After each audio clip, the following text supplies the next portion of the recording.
Welcome back to the channel. In today's video, I will break down in detail the new event in DC, Dark Legion called Feline Fugitive.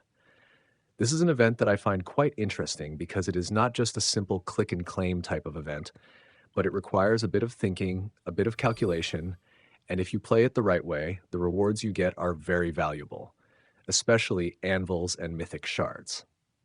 Two types of resources that I know many of you really need to star up your heroes. So without wasting more time, let's get started. First, I will explain the mechanics of this event so those who know nothing about it can understand right away. Essentially, Feline Fugitive is a treasure hunting minigame on a grid map. If you have ever played Battleship as a kid, you will find the feeling very familiar. Your task is to find the treasures hidden by Catwoman somewhere on the map by using an item called Bat-GPRs to scan each tile. Each time you scan a tile, the game will tell you whether there is a treasure there or not. Once you find all the treasures, you can open the reward chest. Simple in concept, but the interesting part is that you have to use Bat-GPRs wisely, because this is a limited resource. Now let's talk about the types of treasures in this event. There are two main types, the 3-tile type, which occupies 3 tiles on the map, and the 4-tile type, which occupies 4 tiles. Their rewards are quite different. For the 3-tile treasure, you can get Thieves Market Token at X30 with a 10% rate, X50 with 15%, X100 with 15%, or Quantum Component X2 with a 30% rate, or AC/DC Shard X5 also at 30%. For the 4-tile treasure, the rewards are more attractive. Thieves Market Token at X50 with 10%, X100 at 15%, X200 at 15%, World Anvil Fragment X1 at 30%, and Magic Eye X1 at 30%. I want you to pay attention to one important point. World Anvil Fragment and Magic Eye only appear in 4-tile treasures, so if your goal is to farm anvils, prioritize finding and clearing the larger treasures first. One extremely important point that many people overlook is, at the bottom of the screen, the game will show you the shapes of all the treasures currently hidden on the map. This is valuable information that you must look at every time you start. For example, if you see a straight line, an L shape, and a diamond shape, that is the full lineup of treasures you need to find.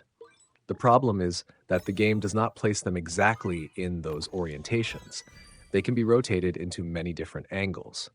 The L shape can be flipped, the diamond can be rotated 90 degrees. This makes guessing positions a bit harder, but that is exactly what makes this event interesting and requires thinking. And it also requires some luck. Of course, if you want to get a lot of points in this event, you also need to invest. But I think playing free is already enough. Now I will go into the part that anyone who wants to play efficiently really needs to hear, which is strategy. The strategy that I find most effective to save Bat-GPRs is to never scan tiles one by one in sequence. Instead, use a spaced pattern. Specifically, scan one tile every 2 tiles. Why is that? Because the smallest treasure is at least 3 tiles, meaning it occupies at least 3 connected tiles.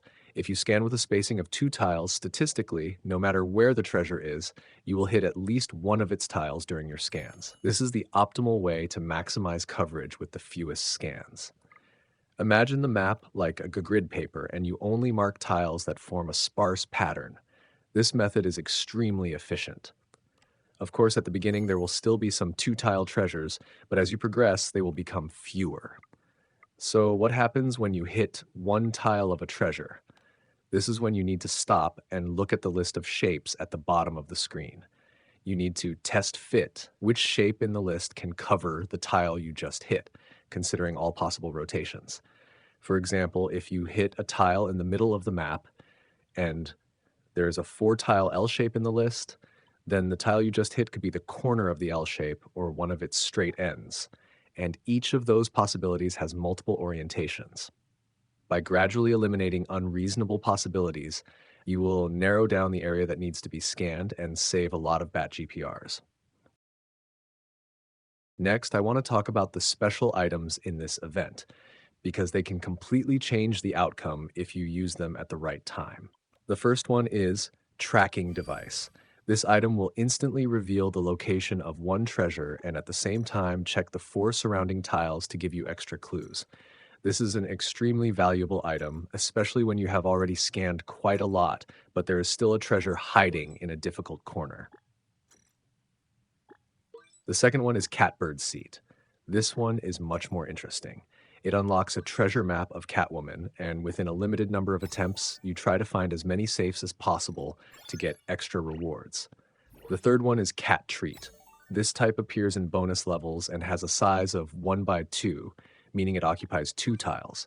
If you find it, you receive an additional bonus chest. It may sound small, but it adds up over time. Speaking about bonus levels, there is a mechanic you need to clearly understand before entering, which is the multiplier system. Before starting a bonus level, you can choose a multiplier. The higher the multiplier, the more your rewards are increased accordingly, but in return, each scan will cost more Bat-GPRs. This is a double-edged sword. If you are lucky and find treasures quickly, a high multiplier is extremely beneficial.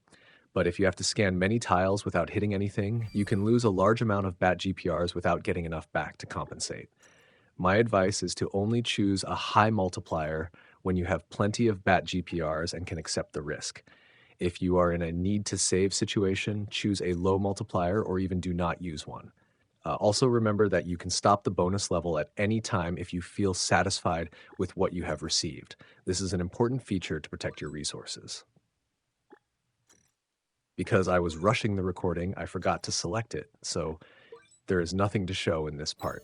Now I will talk directly about the part that many guide videos often skip, which is resource management, especially for F2P players, meaning free to play. Bat-GPRs are not unlimited, and this is what determines how far you can go in this event. In the bundle store, you can buy Bat-GPRs at the price of 20 gems each, with a limit of 20 per day. It sounds reasonable, but if you spend all your gems here every day, it will affect other areas that need gems more. My practical advice is, if you're playing F2P, only invest gems here during the first few days of the event. The reason is that your main goal should be to accumulate enough Thieves' Market tokens to exchange for Anvils and Mythic Shards, 2 things that directly help with starring up heroes in the long term. Just having enough tokens to exchange those items is already very good. Do not try to push for higher reward milestones if you do not have extra budget to invest, because the drop rates of high-tier rewards are quite competitive, and spending more gems does not always mean getting exactly what you want.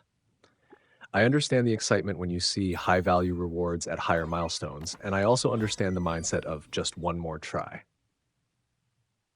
when playing this kind of treasure hunting gameplay. But this is exactly how the game is designed. It uses that psychological factor to encourage you to spend more. Keep a cool head, set limits for yourself, and once you reach your token goal, stop. That is the smartest way to play. To sum up, Feline Fugitive is an event that I consider worth playing as long as you approach it with a strategy. Its biggest advantage is the interesting gameplay, not monotonous like many other events, and the rewards are quite practical if you know how to exchange for the right items. The only downside I see is that it can easily make you addicted in the sense of wanting to scan one more tile, then one more tile, and before you realize it, you have spent all your gems without following your original plan. So always remember the principle: play with a goal, scan with a strategy, and know when to stop. That is everything I want to share about the Feline Fugitive event. If this video is helpful for you, remember to like and subscribe so you do not miss upcoming videos about DC Dark Legion. And here is a question for you. How many anvils have you exchanged from this event so far? Comment below and share with me. I read all of them. See you in the next video. Bye-bye.